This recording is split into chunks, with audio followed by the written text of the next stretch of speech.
Thank you for listening to All Soccer All Day. This is Stevie Mack, and you are listening to our special interview series where I'll be interviewing people from around the Chicago community regarding soccer and the different things that they do and how it affects the community and so forth. So please enjoy this first interview.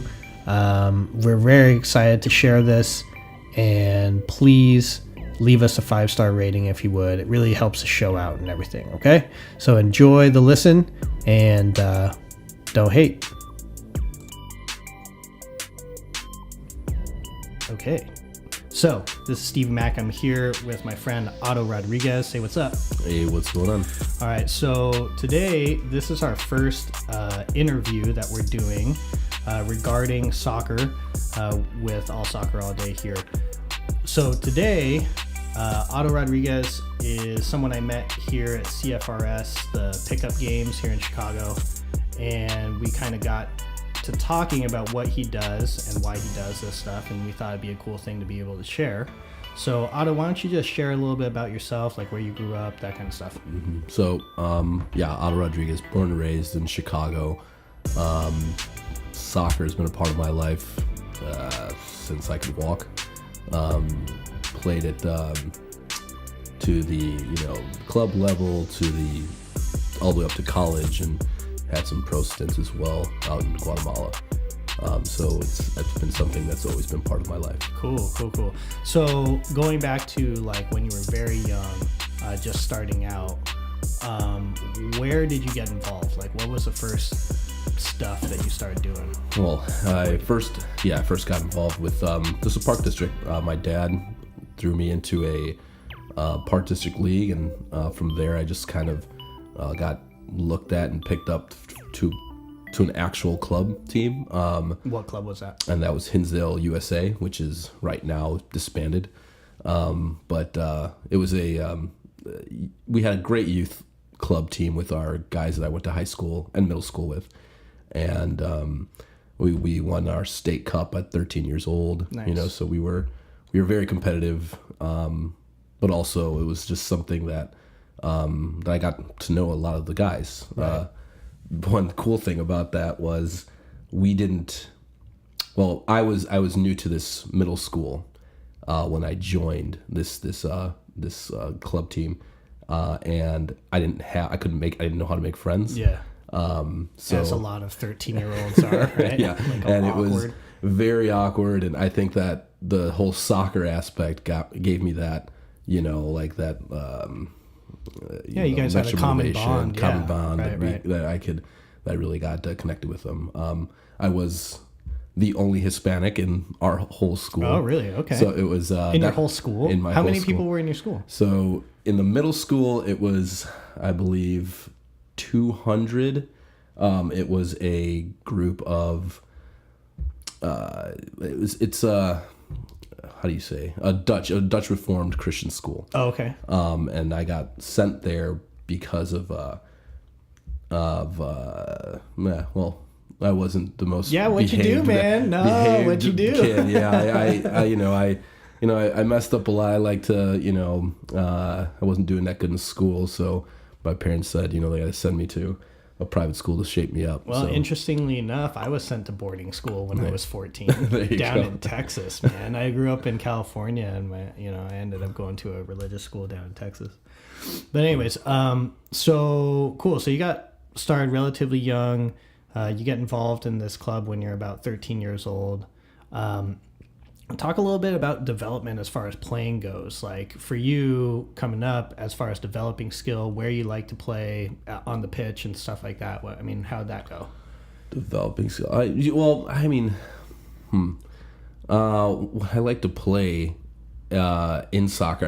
I just like to be on the field. That was my whole thing. Like I would just like to be on the field, score goals. So what I like to play, like what I've always played, my position was center defensive mid, or I guess forward. They would just threw me up there.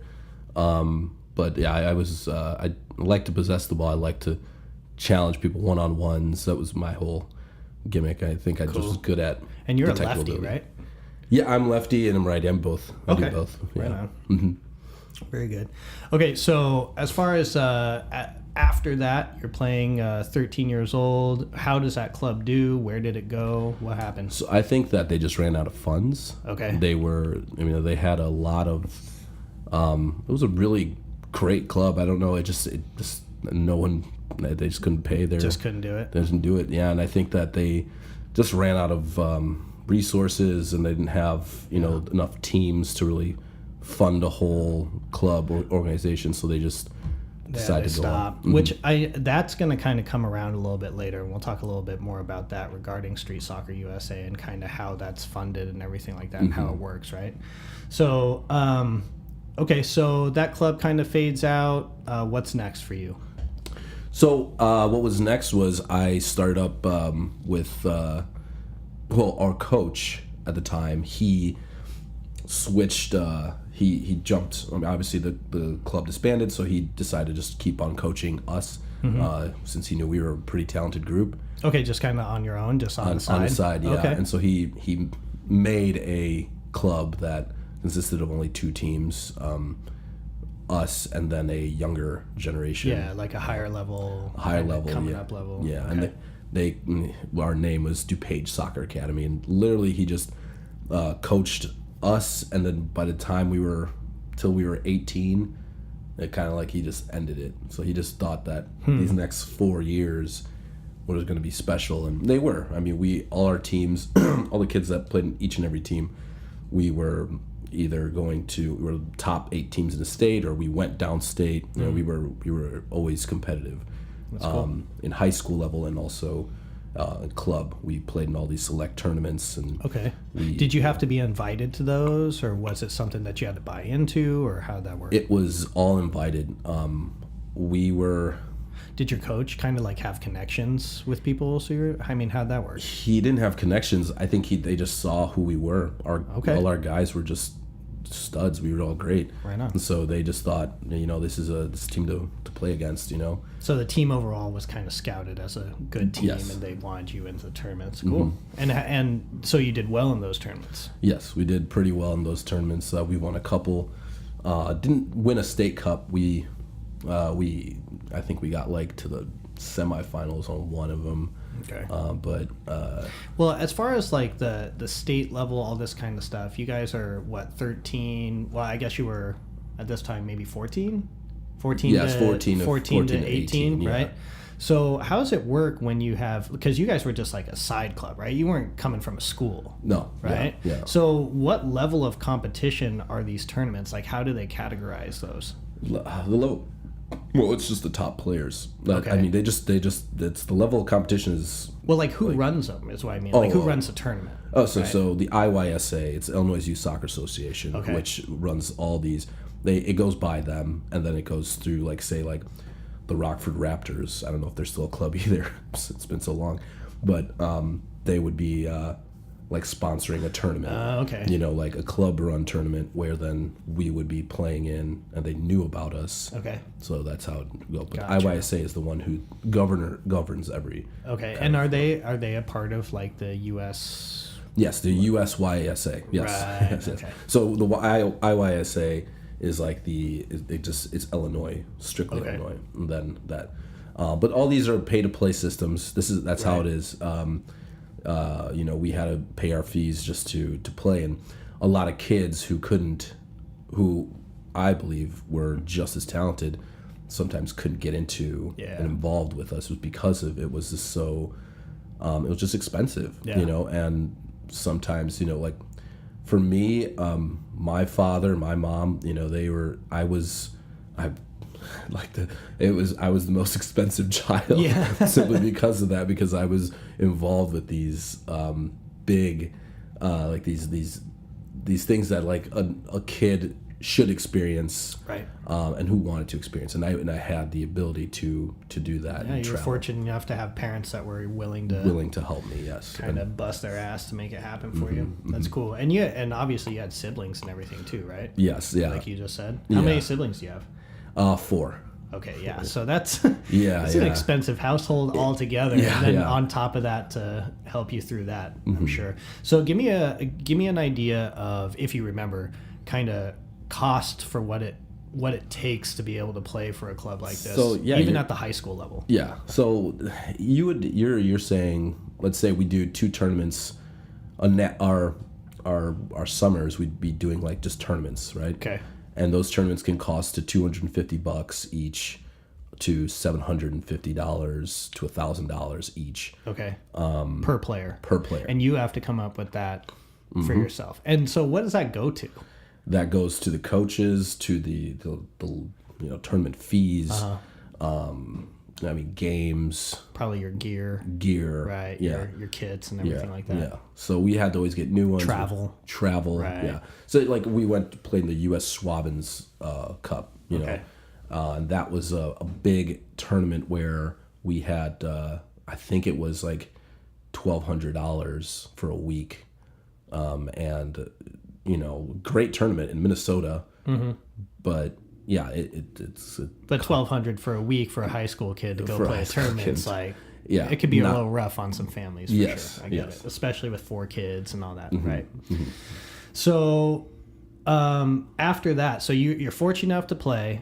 It comes to 18 years old, and then the coach decides to just stop the thing altogether. So that I think he knew he ran the course. I didn't think he was trying to build. He just saw us. So he saw you as a group. And thought, Gotcha. I'm going to, invest my time in this Group of people. Group of kids. Got you. And so 18 years old, runs around, high school finishes. What's next? Well, I got a lot of different offers to different colleges, and I decided to go to North Park University. And so the offers came through playing in these tournaments. Yes, the offer. As far as playing soccer goes. Yeah. Well, mine was pretty awesome. I got it through high school. So when I was playing high school soccer, okay. I got a lot of different. So did you play colleges. on 2 teams then? You were playing in high school, and then you were playing the club team as well? Yeah, you play in high school in, like, let's say there's only a certain season. So it's Right. like from August to October, Right. you're playing strictly in high school, and all the high school soccer boys, they're not playing in club. If they are, they're just playing club. Gotcha. So then throughout the rest of the year, you're playing a club team. Yeah. So how was your high school team? I mean, how was that? Where'd you go to high school? Timothy Christian High School. Okay. So it's same with the middle school, high school. It's from K to 12. Right. And so the guys, like 4 of our guys who played in that team, on our club team, they Also played went to the high school? and we were one of the top teams in the state. As far as under what governing body, as far as soccer goes? The IHSA, the Okay. Illinois High School Soccer Association. Which again probably falls under the U.S. Yes. Right. Yeah. Except for it's like a school level. School right? It's level. collegiate level. Well, maybe not quite collegiate, but the high school level, right? Yeah. So, okay, so you're playing basically 2 things. You're playing in high school during the season, and then after the season's over, you go and play club the rest of the year. Is that accurate? Yes. Okay. So you get these offers to go play through playing in high school, right?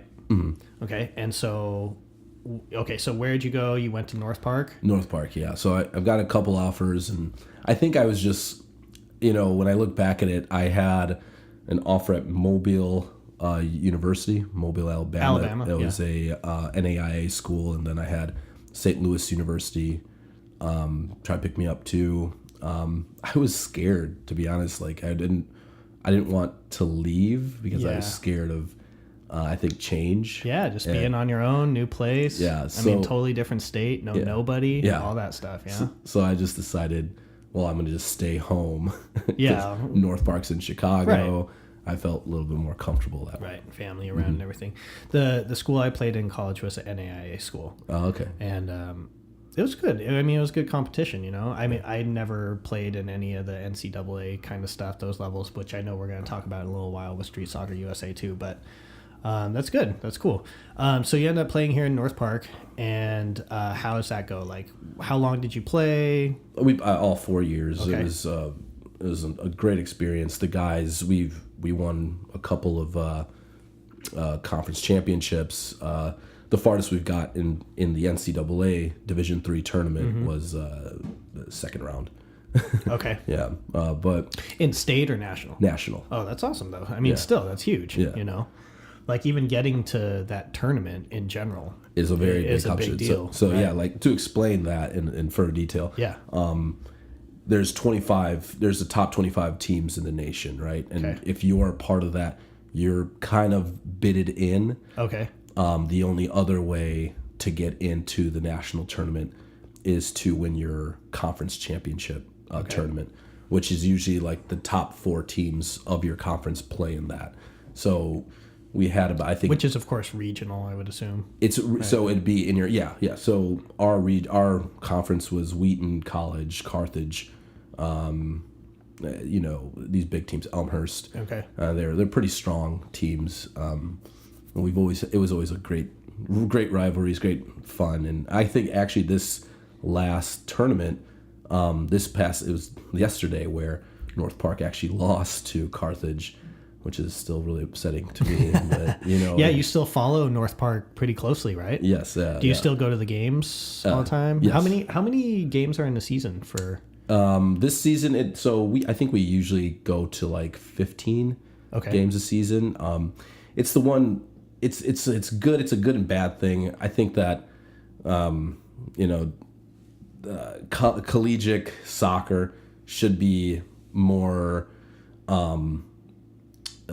like a longer season. I think we would cram in a lot of these games like in such a short period of time, Right. that you don't really get to see like the best, the development of every team over time. Yeah. Well, and I mean that makes a lot of difference on longevity of a player over a course of a longer season too. Yeah. See how they hold up. Yeah.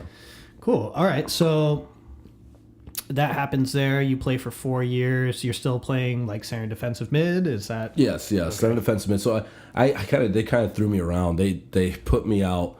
I was at a left winger, and then I was the left back, and then I played in the center of the park my last 2 years. So, Gotcha. Cool. So what happens after that? You get to college. Did you? So you graduate from college, and then where do we go from there? So yeah, then I graduated from college, and I was like, okay, I want to do something. Were you scouted there from college to go any further? No, I wasn't scouted there. I was scouted before in high school. Oh, okay. Yeah, where I went to Guatemala for about like a 4-month period. Wait, was that in between high school and college? High school and college. Oh, yeah. wait, hold on. Back up then, man. You got to tell me about that. Yeah, so you're, how old are you when you go to Guatemala? 17. Oh, snap. Yeah. Okay, so you're 17, you go to another country. Yeah. But you are Guatemalan, right? Yes, I'm Guatemalan. So I stayed with family Okay. out there. And, So tell me about that experience. 4 months in another country. 4 months in another country just playing soccer. And it was... all day, every day? Like all what was... day, yeah. It was 2-3 sessions a day. I started off with the 17 squad, and then I moved to the 23s, and then I got like I didn't get a start, but I did play in a couple games for the top team. For the top Guatemalan national team? No, it's Guatemalan. It's called the Comunicaciones. They're Las Cremas. That's what they're called. They're a professional team out there. Club team. Club team, down yeah. in Guatemala. Yeah. Oh, that's awesome. Yeah. So did that for a bit, and Well, you gotta tell me about when you played. Okay, so you come in off the bench. yeah, came off the bench it was the last like 10 minutes of the game. Okay. And I didn't do anything. Yeah. Just but ran around. Just ran around, and just and Tried to mark someone. Yeah, they put me at left mid, and I just I literally just tried to run with the play and Yeah. play as much defense as I could. That's what I was. I didn't want to be. Right. It's a new experience. It was, and like the fields down there aren't as pretty as some of the fields here. So it was like being safe, knowing that the guy that I was marking was a 6'2" like man, and I was a 17-year-old like 5'5", 130, like tiny little boy, like compared to him. Right. So it was always like it was a challenge, but it was also really exciting just to be in front of the crowds, because Comunicaciones is it's like the equivalent of what a Real Madrid is to Spain. Oh, okay. So it's a top club. Team. Yeah. Yeah. And it was a great experience, you know. I think the best parts about it were the training sessions and actually get to meet some of the players and play. You know, so tell me about that. Were there any players that you were kind of almost like starstruck, or were you ever that, or did it ever? I didn't know about that. Okay, so you didn't follow the team at all. Yeah, it's just my dad loved the club, and I just thought I had the opportunity to, you know, go out and go do something. Yeah, so that's cool. So, tell me a little bit about the training sessions. You said you enjoyed those. You had 2-3 a day. Give me an idea of what a training session looks like for a top club in Guatemala. Yeah, so we had it was really interesting. The first weeks, I remember we had these in the mornings at 7 a.m. We do like an hour run. Okay. Excuse me, and then we did with those hour runs, we had a trainer who had to. He was the how do you say, like the moderate, or like you have to be ahead of him at all times. Oh, okay, like the pacer. Yes, the pacer. Yeah. So, and what his deal was if you were behind him, don't come back the next day. So was he like riding a bike, or was he running too? He's running too. He's running with yeah. And he was an older man, but he just could run all day. Well, that's because he ran all day anyway, right? Yeah. So it was really interesting. And back then, I was a young kid, so I can run. That was always easy for me. Sure. But there was some days where, you know, you wake up, you don't feel like doing it, and then you're like, oh, you gotta step up. So it was every session was very just intense. Like they're there to win games. Yeah. You know, and it's not a, you know, when you get to that level, it doesn't get easier. Yeah. It only gets harder, and you're just pushing yourself to another limit, you know, and it's just a very intense and, you know, awesome experience, but you just have to roll the punches, and you can't give up. That's it. So what was what would you say in that 4 months was regarding playing was your hardest experience? You know what I mean? Well, regarding playing, like in training or anything like that, what was like the most difficult where you were like, nah, I'm done? You know what I mean? Yeah. Oh man, I'd say it's not that you get done. You just get up. I think you're always excited to see how you can push yourself.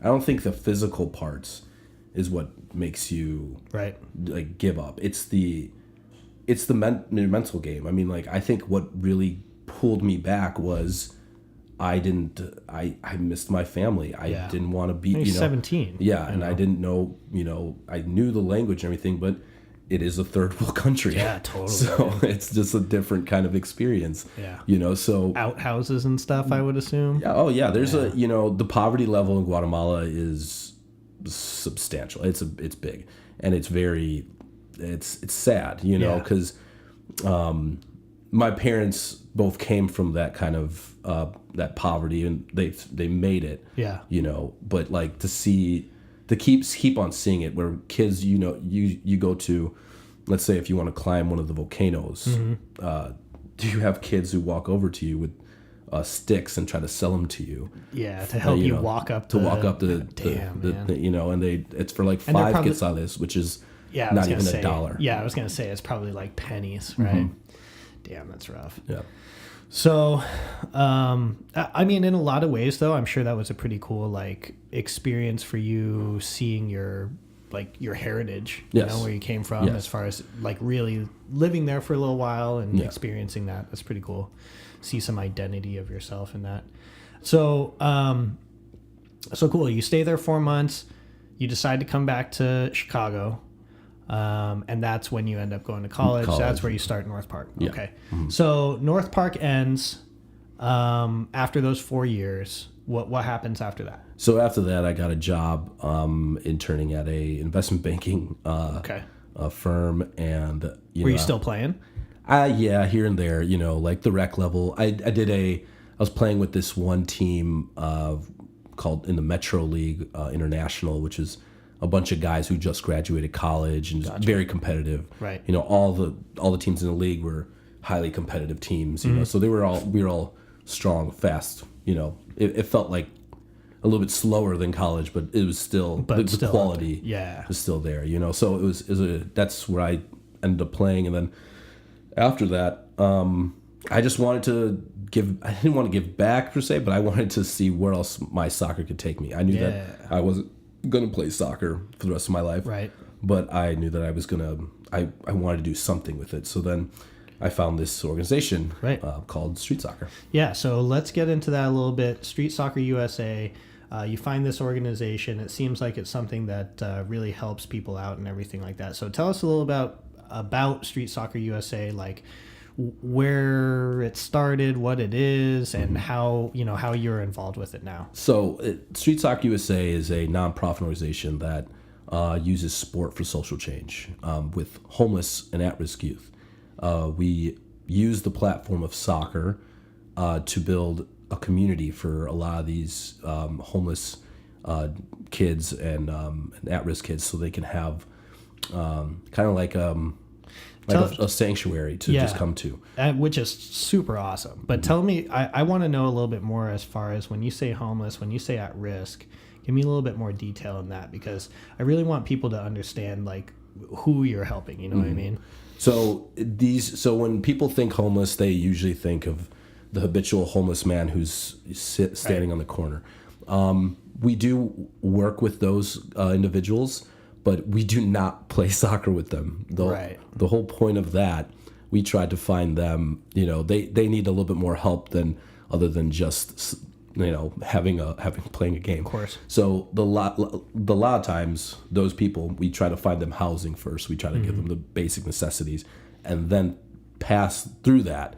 We say, okay, you got a place to stay. You're in a shelter now.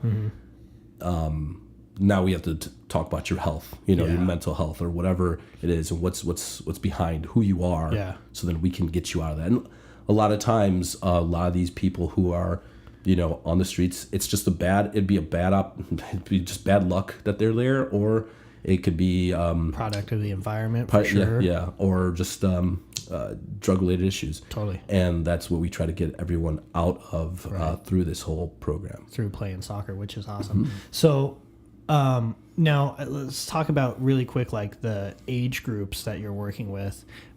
At what age do you start? Do you cap an age? Like, how does that work? So that's the coolest thing about us. My program specifically here in Chicago, we have youth from 3 years old to 25. Awesome. Cool. And they're all younger, specifically because I started this out with kind of not knowing anything about social services.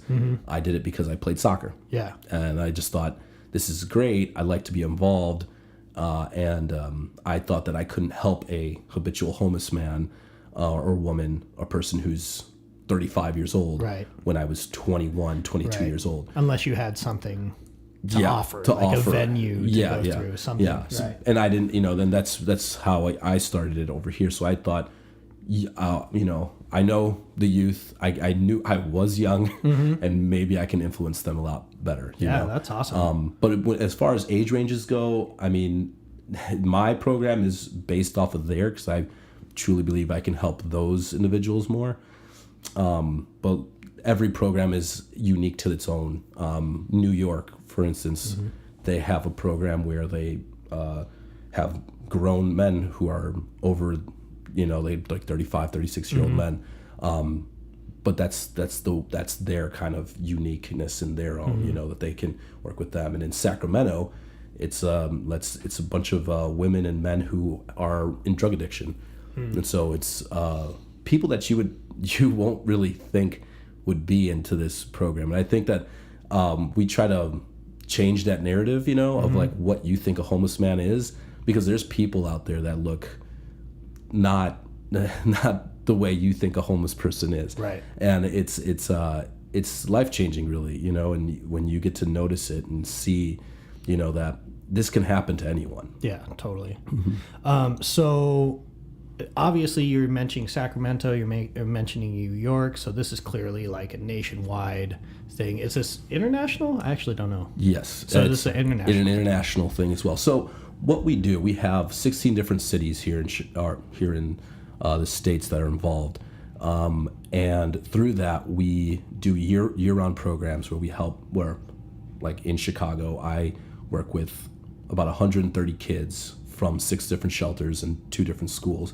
And through that, I give them, we give practices, but also talk about life goals and what's their goals are for the rest of the year. And we try to follow up on them in each and every individual. Yeah, that's awesome. And so the ones who complete these goals or who actually, make a big change in their life, let's say, one of them, here's a great example. One of my players, Ricardo Delgado, he moved into a shelter. He started up with us. How old was he? He was 17 at the time. Okay. Do you know how he got to the homeless shelter? Was it a family? So what happened was his mom and his father got it was a bad divorce, and then there was a lot of different fighting and arguing, and they kicked him out of the house. Oh wow. So he was when he's 17. When he's 17. So he ends up in this shelter, 17. At 17, okay. And then we give him the the shelter that he was in was one of the first shelters I worked with, La Casa Norte, and he grew from there. I mean, he just from 2 years being in the program alone, he went in and graduated high school. Now he's almost about to graduate college. Awesome. With full ride scholarships.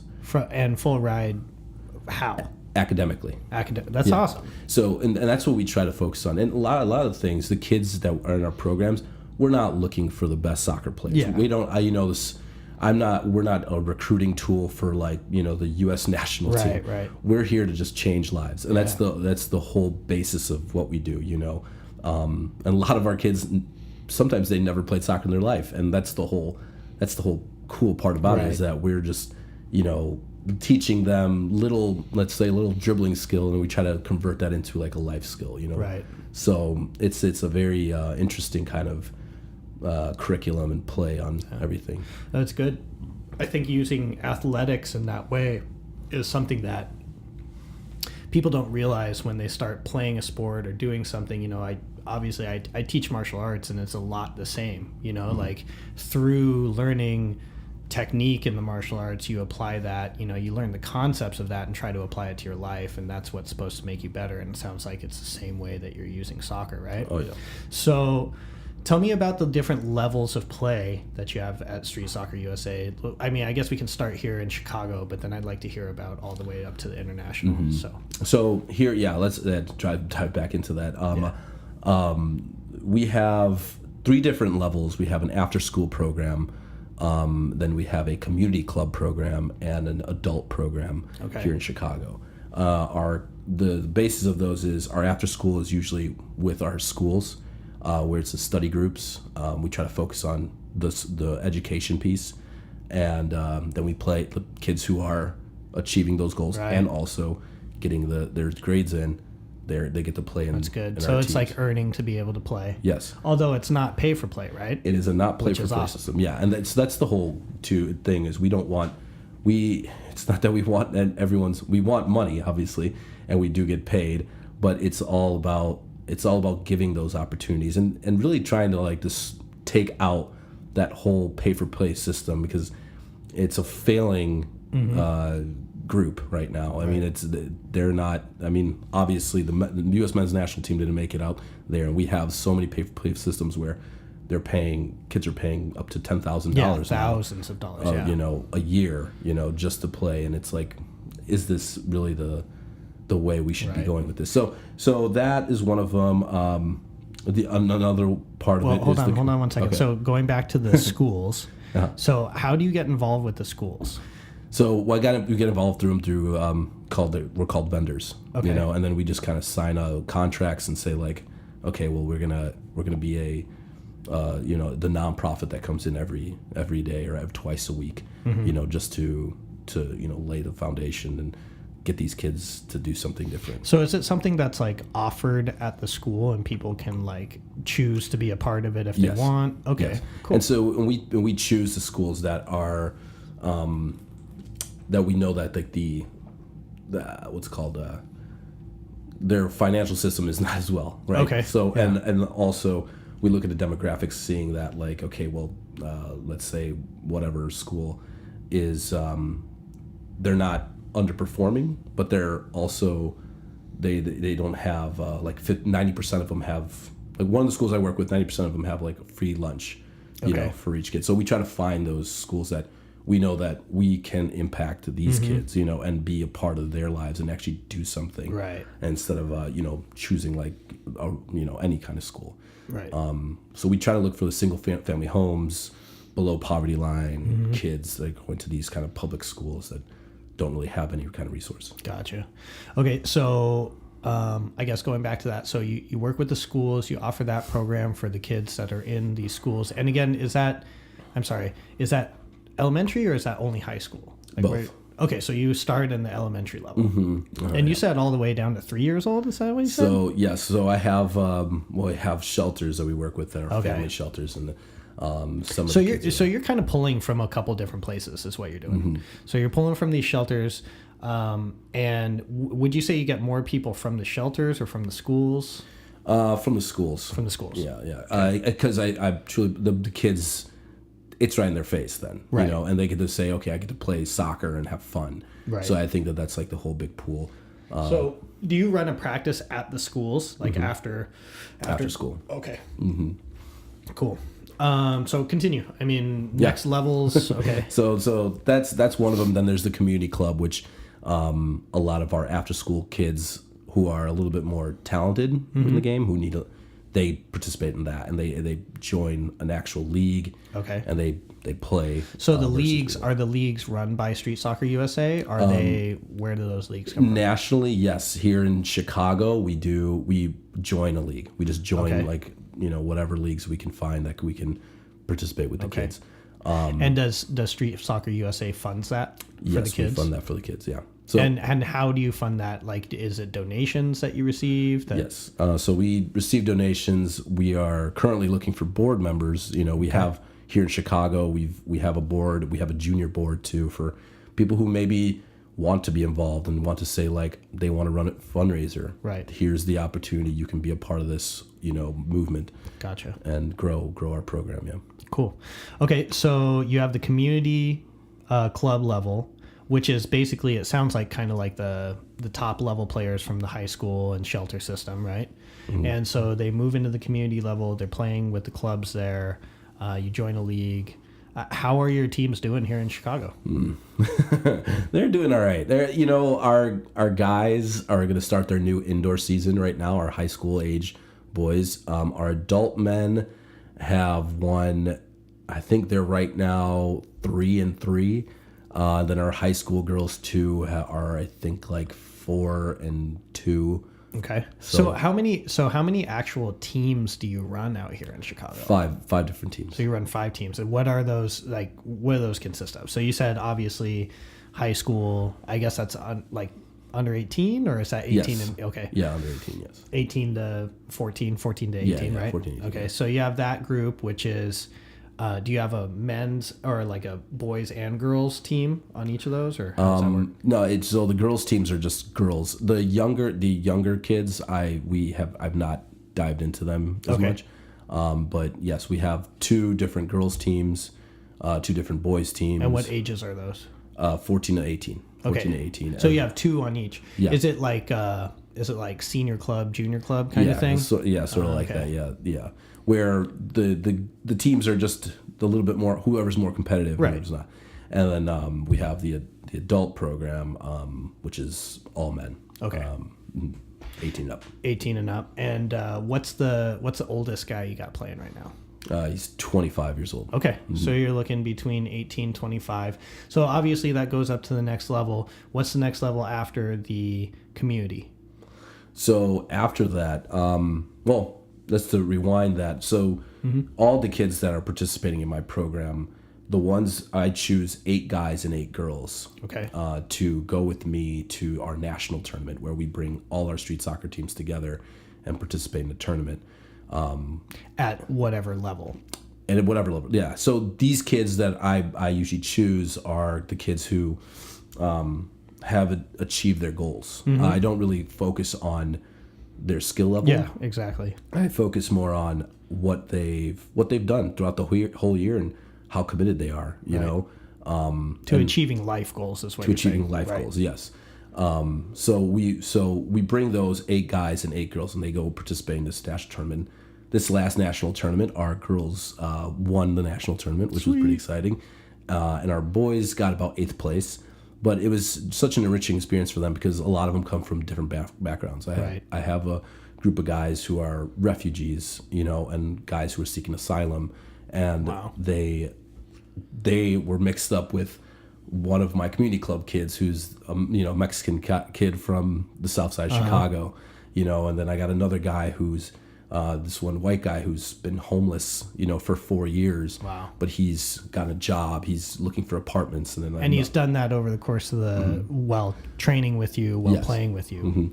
And largely and probably because of you guys. Yes. Right. That's awesome. So it's a bunch of different people, and it's very exciting. And our girls are all, you know, high school age girls, and they just are awesome. They've 3 of them are going to be attending college next year.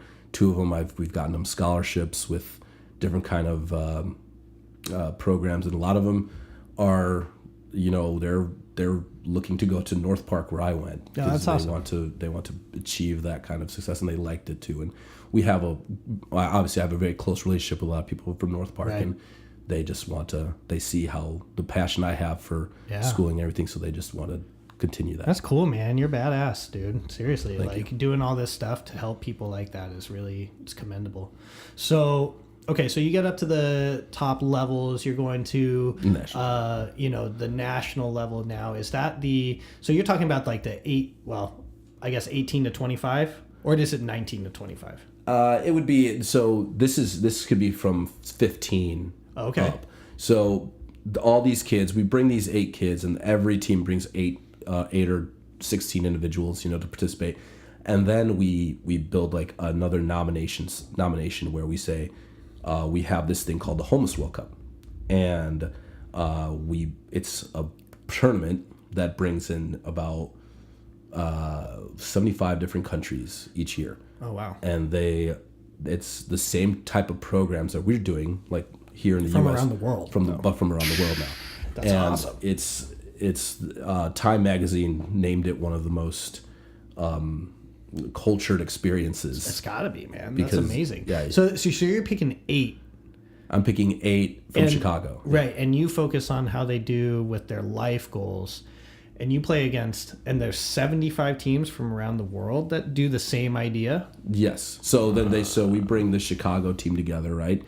And then from there, all the 16 different cities that are involved with street soccer here, they bring their 8s, and then we choose 8 from all of those. So this is that's the next level for sure, because you're talking about the 8 best players from all of Street Soccer USA here in the States, right? Yeah. And they're competing against supposedly at least the 8 best players from these 75 different countries. Yes.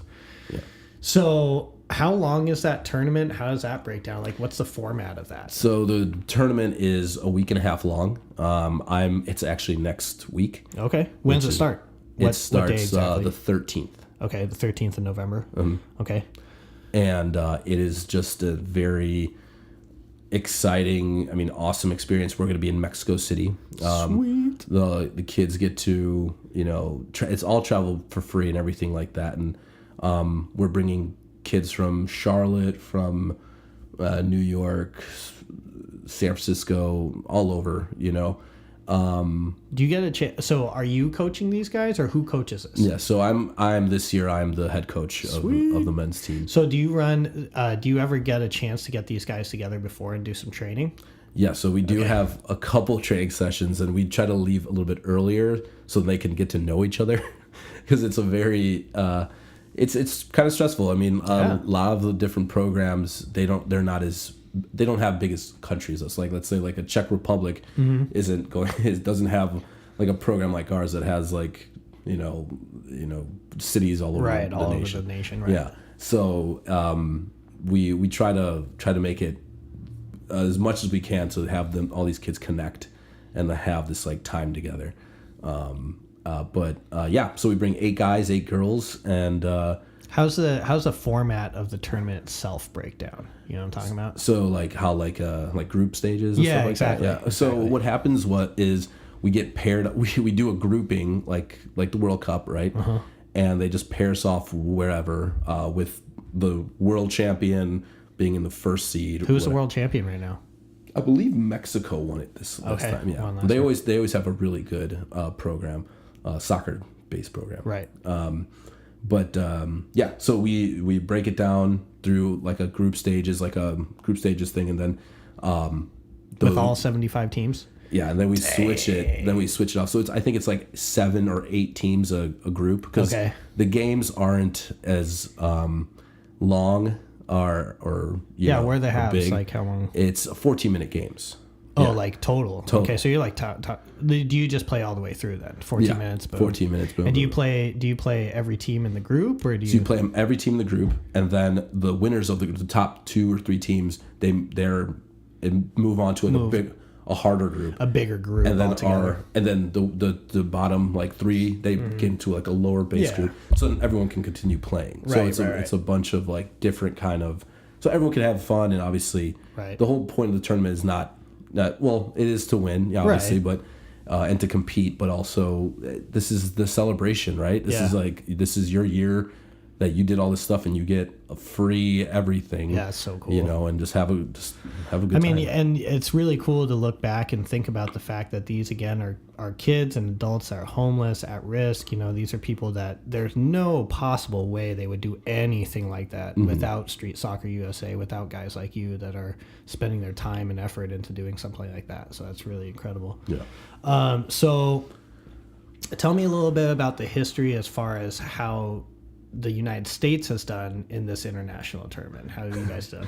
So we haven't done that well. I think that we always bring teams that you should say we're moving forward. We're getting better. Forward, yeah. We're all right. I think that we always come in with a different mentality. Like we go in there, we don't think like, yes, we're gonna win. We're gonna try to win the World Cup.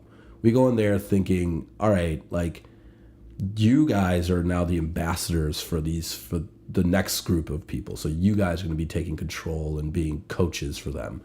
So it's just we try to make it like a retreat, and like make it like an outing where we're just like talking about their positive things that they've done and how can they transition that to other kids that are going to be in that same role the next year. So that's our main focus. We do lose a lot of games. There's a lot of good soccer teams out there that, this is what they do all year. Just play this game, and we don't. We just don't. Right. We play soccer. It's a different kind of soccer. It's all about the experience though for these kids and these people that are going to that for sure though. Mm-hmm. So what is the youngest player that you have on this year's team?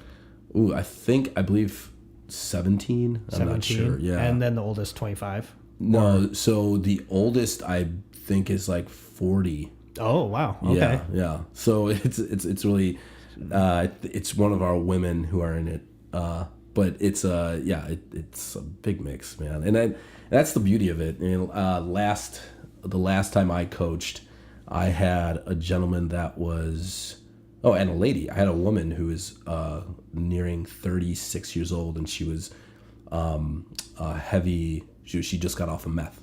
Oh wow! So she was off. It was a crazy year that she was sober for a year, and then now this is going on to her. I believe it's like her 6th year now of like not touching any kind of alcohol or anything, and she has tattoos on her arms, showing that this is every year I mark my, That's cool. like so it's. So those are people we love bringing. Yeah, that's really cool. Yeah. So okay, so obviously we're talking about like how you're affecting all these different people. Can you give me a couple stories? I mean, you already told me about the young guy a little bit earlier, but who else like kind of sticks out in your mind as a really successful kind of transition from being in a bad place and moving forward to something that's really positive in their life? I can. Yeah, and I this is one of our program managers right now in Sacramento, Lisa Reitzman, one of my greatest friends, through the program. But she started off. Her story was very unique. She was a D1 collegiate soccer athlete. Was the second all-time leading goal scorer at Sac State. Oh wow! And she was killing it. Right? Soccer was her life. She was awesome. And then she made some bad decisions. She got into drugs. Just kind of spiraled out, and didn't do anything with that anymore. And stopped playing for about 4 or 5 years, and was just really just in the dumps. And with that whole thing, she found street soccer, right? And in Sacramento, they do this thing called the Mohawks, Lady Mohawks, or the Mohawks team. And there was no women who were playing in our program at that time. And she was the first woman to play. Oh, that's awesome. So she had a mohawk and everything, and she was killing it. It was every person there was just like, who is this person? Yeah, I mean, she's D1 scoring on people like crazy. Yeah. I mean, it's pretty incredible that she, had a drug problem and then immediately comes back and just starts killing people. But yeah. Okay, so she did. So with that, we saw her there, and we're like, this is awesome. Let's bring her on to the World Cup team. And then she started loving. She started becoming Lisa again. Right. And through that, she did. She wanted to build a women's program, and she's the first one who started the women's initiative. That's awesome. And then they're called the Lady Salamanders now, but they, their whole program is all women who are in substance abuse or getting off of it. And it's amazing the changes she's made in her life. And she's now, I believe, like close to maybe like 10 years sober, Wow. And just has not touched. And she has a purpose. And she has, and that's the whole point of it. Now she knows, and now she's running that program. And she's the women's program? Not just the women's, the whole Sacramento program. Oh, she's awesome. she's the employee there.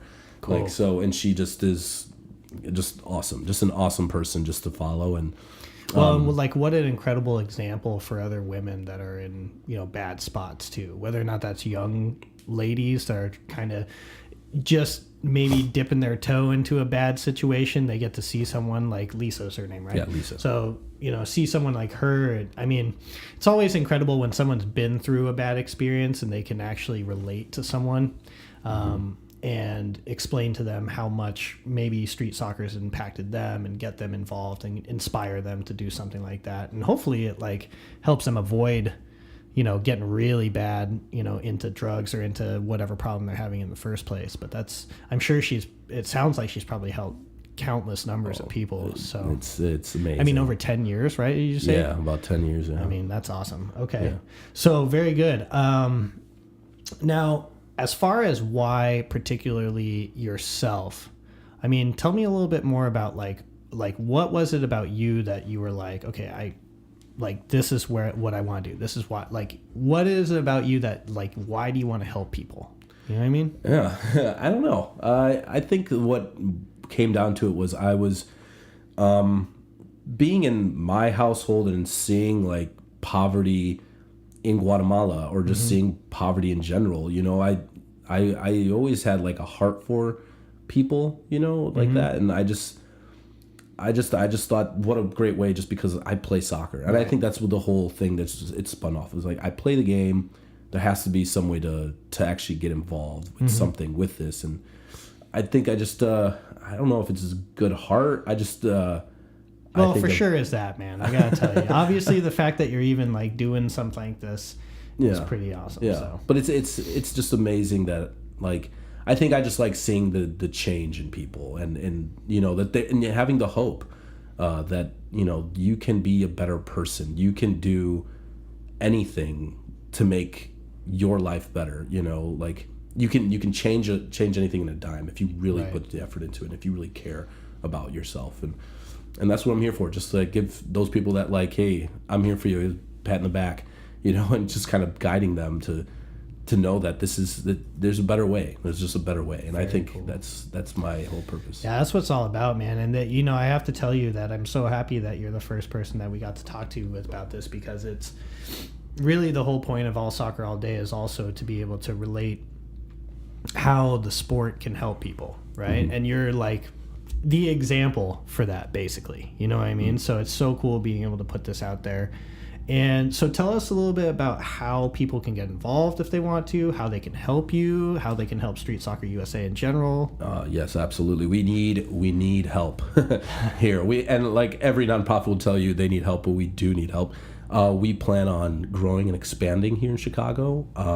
And with that, we need to have the right volunteers and people who would possibly want to join as coaches here in Chicago that can lead practices and stuff like that. So right now we're working, like I said, 130 kids, you know, and that's pretty much me and a couple volunteers. We'd like to reach 1,000, you know. Yeah. So, but obviously that's the big plan. So Sure. Volunteer wise, yes, you can volunteer by emailing or looking at our website and just setting up, showing or going to the volunteer page and just Well, what's the click on website? it. It's so website's streetsoccerusa.org. streetsoccerusa.org. Okay, and then as far as emailing anyone in particular, You can email me at Otto, OTTO, at streetsoccerusa.org. And yes, we're looking for those volunteers and also the people, if you don't feel like you can give that kind of time, there's always other ways. And there's where we were building a junior board where you can be part of a board that, you know, finds funds so that we can raise money to have these coaches help finances. Yeah.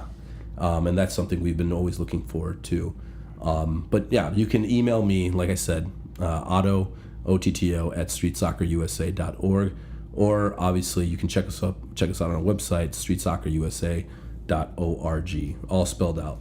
Very cool. So volunteering, donations, anything that you can do to help Street Soccer USA, obviously, as you've heard hopefully over this interview, how positive Street Soccer USA is impacting the people here in the communities, not only here, but obviously all across the U.S. And when it comes down to it, I mean, even on an international level where you're getting all these people together who have been in rough places, now they get to come together by playing the sport is really an amazing thing. So very, very cool. As far as wrapping up goes, is there anything in particular that you want to put out there? Anything that we missed? Not really. I mean, just if you guys, if you want to volunteer, like I said, send me the emails or whatnot, and I can get anyone started up in the next week or so. You know. And as far as the volunteering again goes, that includes running practices, or what else does it include? It could be running practices. It can be event planning. If you're involved with your college or school or your work, and you want to have like a little showcase where you could bring the kids in and show them what you do, and to bring out interest, you know. And is that like anything you're talking about? Anything, yeah. Like so, let's say. Well, give me an example of that. Yeah. So one of the trips we're going to be making is to Northwestern University, to check out the college for the Kellogg Business School is doing a little volunteer care day for us, and so we're going to be doing stuff with them. And but if you have, let's say, if you I don't know, any kind of job where it could be like if you were in retail and or like with Uniqlo, they do a retail spot for us where they just bring the kids in and they show them what a day-to-day